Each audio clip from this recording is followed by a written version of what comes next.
పేదల సేవలో పింఛన్లు ఇస్తున్నాం. అన్నదాత సుఖీభవ ఒక మాట చెప్పాను, 20,000 ఇస్తా అన్నాం.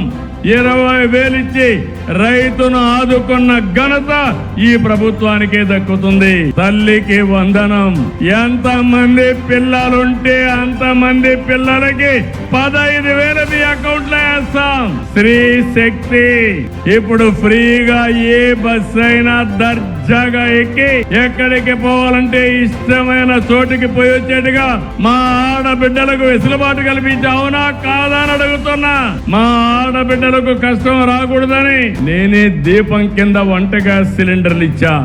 ఆటో డ్రైవర్ల సేవలో, మత్స్యకారుల సేవలో, చేనేత కార్మికుల కోసం అనేక సంక్షేమ కార్యక్రమాలకు నాంది పలికాం. ఈ రోజు చెప్తున్నా మీకు, రాయలసీమ రాళ్లసీమ కాదు, రాయలసీమ రతనాల సీమ. సీమ ఇప్పుడు రైజింగ్ రాయలసీమ.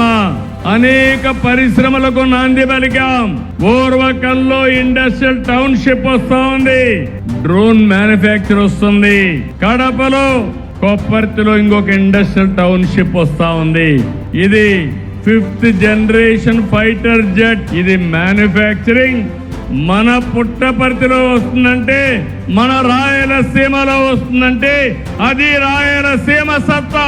మొన్ననే శ్రీ సిటీకి వెళ్ళాను. అక్కడ హీరో మోటార్ ప్రపంచం కేంద్రంగా స్పేర్ పార్ట్స్ అన్ని తయారు చేసి గ్లోబల్ హబ్ గా చేసే పరిస్థితికి వచ్చారు. రాయలసీమ స్టీల్ ప్లాంట్ కు ఫౌండేషన్ వేసాం.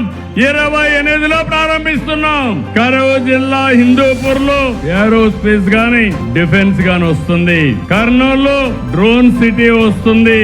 ఎలక్ట్రానిక్స్ మ్యానుఫ్యాక్చరింగ్ కొప్పర్తిలో, తిరుపతిలో వస్తా ఉంది. కియా మోటార్ వచ్చింది, హీరో మోటార్ వచ్చింది. రేపో ఎల్లుండో ఇక్కడనే రాయల్ ఎన్ఫీల్డ్